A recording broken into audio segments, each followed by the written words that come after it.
Hi guys, so once again welcome back to this channel. मेरा नाम है निशा और आप देख रहे हैं बेस्ट इनकम सीक्रेट्स।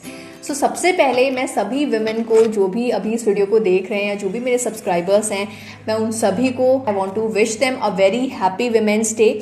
ठीक है, एंड स्पेशली जो आज की वीडियो है ये मैंने विमेन के लिए ही बनाई है। ठीक है, and I want to just मैं उनको एनकरेज करना चाहती हूँ कि वो अपनी लाइफ में कुछ करें। ठीक है, प्लान करें अपने लिए एंड अपनी सिर्फ अर्निंग्स ही नहीं बल्कि अपनी एक इन्वेस्टमेंट जर्नी भी स्टार्ट करें। ठीक है, एक अपना फाइनेंशियल पोर्टफोलियो बिल्ड करना स्टार्ट करें आज से ही, ताकि आने वाले टाइम पे उनको फाइनेंशियल इंडिपेंडेंस मिल पाए एंड एक स्टेबल लाइफ स्पेंड कर पाए। ठीक है, इन जनरल अगर हम बात करें एक नॉर्मल वुमेन की, तो एक सर्वे था जिसमें पूछा गया वुमेन से कि why they want to invest. ठीक है, तो उनका आंसर ये था कि because they want to live a financially free life, financially independent life. ठीक है, उससे भी बड़ा जो आंसर था, जो फर्स्ट आंसर था, that was to fund my retirement. ठीक है, वो ये चाहते हैं कि जब वो रिटायर हो तो उस टाइम पर ये जो इन्वेस्टमेंट है ये उनकी एक बैकबोन की तरह काम करे। ठीक है, जो कि उनको एक ऐसा रिटर्न दे जिसके बाद वो एक स्टेबल लाइफ वो स्पेंड कर पाए। ठीक है ना, तो गाइस आज की वीडियो इसी पर है। मैं चाहती हूँ कि हर विमेन आज की वीडियो देखे। कंटेंट सभी के लिए है, ठीक है, सभी के लिए काम आएगा, चाहे आप मैन हो चाहे विमेन हो, बट यहाँ पे मैं स्ट्रेस देना चाहूंगी। ठीक है, स्पेशली टू विमेन। ठीक है, ताकि क्योंकि देखो आज की डेट में विमेन भी मेन से कम नहीं है, 21st सेंचुरी है ये। ठीक है, एंड इस एरा में men and women both are equal. ठीक है, तो विमेन को भी अपना जो फाइनेंशियल पोर्टफोलियो है वो बिल्ड करना चाहिए आज से ही, ताकि आने वाले टाइम में वो फाइनेंशियली फ्री लाइफ, एक स्टेबल लाइफ वो स्पेंड कर पाए। ठीक है, सो बहुत इंपॉर्टेंट ये वीडियो होने वाली है। मैं चाहूंगी सभी इस वीडियो को कंप्लीटली वॉच करें, क्योंकि आज नहीं तो कल इस वीडियो की जरूरत, इस कंटेंट की जरूरत आपको जरूर पड़ेगी और आप कहीं ना कहीं से सर्च करोगे, चाहे आप यूट्यूब पे सर्च करोगे चाहे आप गूगल पे सर्च करोगे। सो गाइस, देखो बात आती है इन्वेस्टमेंट की। इन्वेस्टमेंट हम कैसे स्टार्ट करें, कहाँ हमें इन्वेस्ट करना चाहिए, कहाँ नहीं करना चाहिए। तो देखो मोस्ट ऑफ द पीपल जो हैं वो अभी फिलहाल वो इंडियन मार्केट्स में इन्वेस्ट कर रहे हैं, डोमेस्टिक मार्केट में इन्वेस्ट करते हैं, स्टॉक्स में इन्वेस्ट करते हैं, शेयर्स में, म्यूचुअल फंड्स में। ठीक है, इसमें इन्वेस्ट करते हैं। बट देखो इससे भी बेटर ऑप्शन मैं कहूंगी कि अगर आप फॉरेन इन्वेस्टमेंट कर रहे हो वो ज्यादा बेटर ऑप्शन रहेगा आपके लिए, rather than just investing in Indian markets और just investing in your domestic market. ठीक है, अब देखो क्या बेनिफिट्स हैं फॉरेन में इन्वेस्ट करने के, इंटरनेशनल मार्केट में या यूएस मार्केट में हम क्या कह सकते हैं इन्वेस्ट करने के क्या बेनिफिट्स हैं। तो देखो पहला बेनिफिट ये है कि आपको बड़ी कंपनीज में, बड़ी कंपनीज जो वाकई जो टॉप लीडर्स हैं, जो टॉप ब्रांड्स हैं, उनमें आपको इन्वेस्ट करने का मौका मिलता है। लाइक अमेजॉन हो गया, गूगल हो गया, फेसबुक हो गया, नेटफ्लिक्स हो गया, एप्पल हो गया, जो आपको यहाँ नहीं मिल सकता, जो आपको इंडिया में इन्वेस्ट करके नहीं मिल सकता। ठीक है, तो उसके लिए आपको क्या करना पड़ेगा, आपको यूएस मार्केट में आपको इन्वेस्ट करना पड़ेगा। ठीक है ना, तो पहला चीज तो ये हो गया कि आपको बड़ी ब्रांड्स में इन्वेस्ट करने का मौका मिलता है, बड़ी कंपनीज के साथ आप इन्वेस्ट करते हो। ठीक है, जिनकी प्रोबेबिलिटी है कि वो जो ब्रांड्स है वो आगे ग्रो करेंगी। ठीक है, उनका डाउन टर्न बहुत कम आएगा। अब देखो गाइस, दूसरा फैक्टर क्या है कि यूएस मार्केट में अगर आप इन्वेस्ट कर रहे हो, फॉरेन में अगर आप इन्वेस्ट कर रहे हो, तो वहां पे जो वोलेटिलिटी है वो बहुत कम है, फ्लक्चुएशन बहुत कम है मार्केट में। ठीक है, आपको रिस्क फैक्टर आपका जो है वो मिटिगेट हो जाता है, क्योंकि वहां पे फ्लक्चुएशन कम है। क्यों? क्योंकि यूएस जो है वो डेवलप्ड कंट्री है, इंडिया क्या है, डेवलपिंग कंट्री है। तो वही डिफरेंस होता है। देखो जो डेवलपिंग कंट्रीज होती है ना, वहां पे फ्लक्चुएशन जो है मार्केट में, इकोनॉमी में, वो ज्यादा होता है, जल्दी होता है as compare to developed countries. जो डेवलप्ड कंट्रीज है वहां पे स्टेबिलिटी ज्यादा होती है। ठीक है, तो चांसेस है कि आपने जो भी इन्वेस्ट करा है वो डूबेगा नहीं, वो लॉस में नहीं जाएगा, वो प्रॉफिट में जाए।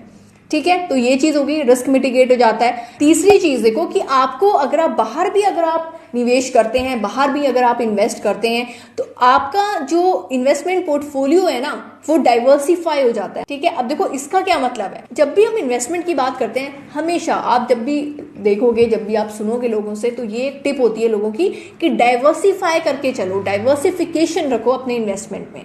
क्यों? ताकि लेट सपोज कि आपने 50% आपने इंडियन मार्केट में इन्वेस्ट करा है, 50% आपने यूएस में इन्वेस्ट करा है। ठीक है, अब इंडियन मार्केट जो है, डोमेस्टिक मार्केट जो है, वो क्या हो रही है, वो डेप्रिशिएट हो रही है। ठीक है, वहां पे आपका जो इन्वेस्टमेंट जो आपने करी थी वो लॉस में जा रहा है, लेट सपोज। ठीक है, लेकिन वहीं पर आपने 50% जो है वो आपने यूएस मार्केट में करा है, एंड वहां की जो मार्केट है वो स्टेबल है अभी। तो देखो आपका जो लॉस होगा ना, इन ऑल ओवर जो आपका लॉस है वो आपका खत्म हो जाएगा। आपको अगर प्रॉफिट नहीं भी होगा तो लॉस भी नहीं होगा। अगर आपने सारा का सारा पैसा इंडियन मार्केट पे लगाया होता तो क्या होता, आप लॉस में ही तो जाते।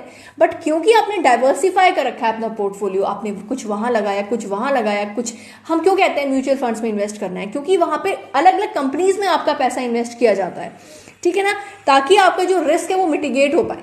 एंड देखो जो यूएस के स्टॉक्स हैं that form 50% of global stocks capitalization, ठीक है, इतनी बड़ी इंडस्ट्री है, मतलब इतना बड़ा शेयर होल्ड करता है यूएस, ठीक है, स्टॉक्स कैपिटलाइजेशन का, तो इसलिए वहां पे इन्वेस्ट करना भी बहुत ज्यादा एक अच्छा एक बेनिफिट है।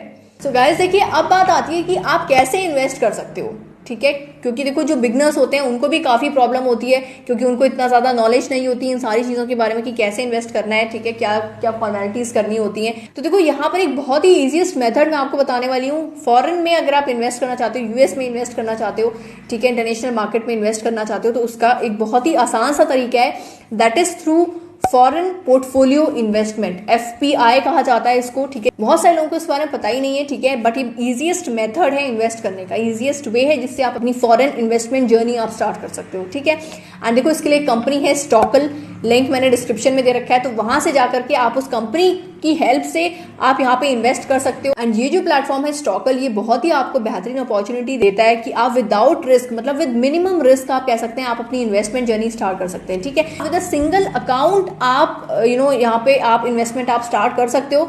एंड यहाँ पे आपको एक्सपर्ट्स की गाइडेंस भी मिलती है, अगर आपको कोई भी क्वेरी होती है, कोई भी आपको प्रॉब्लम आती है, तो यहाँ पे एक्सपर्ट्स भी होते हैं जो आपकी हेल्प करते हैं। एंड ये आपको इवन अलाउ करता है to invest in big exchanges like Nasdaq and New York stock exchange, ठीक है, जो कि 50% ऑफ टोटल स्टॉक कैपिटलाइजेशन जो होल्ड करते हैं, ठीक है। तो बहुत अच्छी अपॉर्चुनिटी ये प्लेटफॉर्म आपको प्रोवाइड करता है। एंड देखो एक और बेहतरीन इसका फीचर क्या है कि ये जिस मॉडल पे काम करती है, वो एक मॉडल जो है वो एक्चुअल में आर्टिफिशियल इंटेलिजेंस बेस्ड मॉडल होता है, जो कि खुद से काम करता है। एंड यहाँ पे ज्यादा आपको कंसर्न की जरूरत नहीं होती, क्योंकि देखो यहाँ पे अलग अलग क्लासेस बनती हैं, स्टैक्स बनते हैं, ठीक है। सबसे पहले देखो स्टैक की बात कर लेते हैं। स्टैक्स होते हैं यहाँ पे अलग अलग, एंड एक स्टैक के अंदर क्या होता है कि 10 to 30 स्टॉक्स होते हैं, तो आपको उन स्टॉक्स को अलग अलग से बाय नहीं करना होता, एक पूरा स्टैक आप यहाँ पे चुन सकते हैं। अवेलेबल स्टैक्स में से कोई भी एक स्टैक आप यहाँ से चुन सकते हैं जिसमें आप इन्वेस्ट कर सकते हैं। एंड वो जो स्टैक होता है ना, वो खुद से ऑटोमेटिक रीबैलेंसिंग करता है, मतलब उसमें क्या चीजें, मतलब जो अप्स हो रहे हैं, जो डाउन्स हो रहे हैं, वो खुद ही मैनेज करता है अपने आप को। अब यहाँ पे देखो 2 बेस्ट स्टैक्स मैं आपको बताती हूँ जहां पे आपके लिए इन्वेस्ट करना बहुत ज्यादा बेनिफिशियल हो सकता है। दैट इज, पहला है देखो US tech blue chip portfolio. तो ये जो पोर्टफोलियो है आपका, ये आपका इन्वेस्ट करता है प्योर टेक्नोलॉजी इंटरनेट कंपनीज में, ठीक है, जिनकी बहुत ज्यादा कॉम्पिटिटिव एडवांटेज है इंडस्ट्री में, ठीक है। तो यहाँ पे जो कंपनीज होती हैं वो बहुत ही अच्छी होती हैं, ठीक है, जहाँ पे आपको अच्छा रिटर्न मिलने की यहाँ पे बहुत ज्यादा प्रोबेबिलिटी होती है, ठीक है, with a very low risk factor, ठीक है। तो यहाँ पे बहुत कम रिस्क होता है। एंड यहाँ पे जो कंपनीज होती हैं that are related to technology, ठीक है। एंड दूसरा जो पोर्टफोलियो है that is electric vehicle portfolio. तो ये जो पोर्टफोलियो होता है, ये उन कंपनीज में इन्वेस्ट करता है आपका अमाउंट जो कंपनीज रिलेटेड होती हैं इलेक्ट्रिक व्हीकल से, बैटरी से, ऑटोनोमस व्हीकल से, मतलब इन तरीकों की कंपनीज में जिनकी सेल्स बहुत ज्यादा हैं, जिनमें मतलब ग्रोथ की जो चांसेस हैं वो बहुत ज्यादा हैं, स्ट्रॉन्ग कैपिटल रेशियो है जिनका प्रोडक्शन बहुत ज्यादा होता है। तो ऐसी बड़ी बड़ी कंपनीज में ये पोर्टफोलियो इन्वेस्ट करता है, ठीक है। तो ये 2 बेस्ट पोर्टफोलियो रहेंगे आपके लिए अगर आप यहाँ पे इन्वेस्ट करने की सोच रहे हैं तो। अब गैस, अब बात आती है कि क्या प्रोसेस रहेगा जो आपको फॉलो करना होगा, ठीक है। तो आपको क्या करना है, आपको सबसे पहले जाना है स्टॉकल वेबसाइट पर, ठीक है, लिंक उसका डिस्क्रिप्शन में मैंने दे रखा है। तो स्टॉकल वेबसाइट पे आपको जाना है, आपको वहां पे अपनी बेसिक डिटेल्स वहां पे देनी है, ठीक है, रजिस्टर करना है वहां पर। फिर आपको अपना एक सब्सक्रिप्शन प्लान वहां पे चूज करना होगा, ठीक है। उसके बाद आपने अपनी केवाईसी करनी होगी। एंड केवाईसी जब आप कर देते हैं तो विद इन 2 to 3 डेज आपका जो अकाउंट है वो एक्टिवेट हो जाता है, ठीक है। एंड उसके बाद आप वहां पे इन्वेस्टमेंट करना स्टार्ट कर सकते हैं in big brands like Amazon, Google, ठीक है, नेटफ्लिक्स, एप्पल, फेसबुक, इन सारी बड़ी कंपनीज में आप अपनी इन्वेस्टमेंट जर्नी आप स्टार्ट कर सकते हैं, ठीक है। एंड आपको देखो यहाँ पे डॉक्यूमेंट्स क्या क्या आपको यहाँ पे चाहिए होते हैं। अपना एक आईडी प्रूफ आपको यहाँ पे चाहिए होगा, ठीक है, पैन कार्ड आपको चाहिए होगा, या फिर आधार कार्ड आप यहाँ पे दे सकते हैं। एंड एड्रेस प्रूफ आपको चाहिए होगा, ठीक है। एंड एक फॉर्म आता है फॉर्म A2, उसकी जरूरत आपको यहाँ पे पड़ती है टू रेमिट योर अमाउंट। बाकी अगर आपको कुछ भी डिटेल्स चाहिए तो आप यहाँ पे इंक्वायरी कर सकते हैं, इनसे पूछ सकते हैं आप। सो गाइज, आई होप कि आपको ये सारी चीजें समझ में आई होंगी, ठीक है। मैं चाहूंगी कि आप जरूर एक बार इन सारी चीजों के बारे में आप सोचें, एक बार वेबसाइट विजिट करें, वहां पे थोड़ा सा इसको देखें, ठीक है। एंड कुछ ना कुछ प्लान करें अपने लिए, ठीक है, क्योंकि देखो अभी से जो हम छोटी छोटी इन्वेस्टमेंट अपनी करेंगे वही अमाउंट हमारा आगे आने वाले टाइम पे एक बड़ा अमाउंट होने वाला है, ठीक है। एंड अगर आपको कोई भी किसी भी तरीके की हेल्प की जरूरत होती है, कोई भी क्वेरी होती है, तो आप मुझसे भी कमेंट सेक्शन में आप पूछ सकते हैं। सो गाइस, अगर आपको ये वीडियो पसंद आई हो, इसकी इन्फॉर्मेशन अगर आपको वैल्यूएबल लगी हो, तो मैं चाहूंगी जरूर आप इस वीडियो को लाइक करें, शेयर करें एंड इस चैनल को सब्सक्राइब करें ताकि ऐसी अपडेट्स आपको मिलते रहें। ठीक है, सो गाइस इतना ही था फिर आज की वीडियो के लिए। Thanks for watching this video, hope to see in the next video. Bye guys.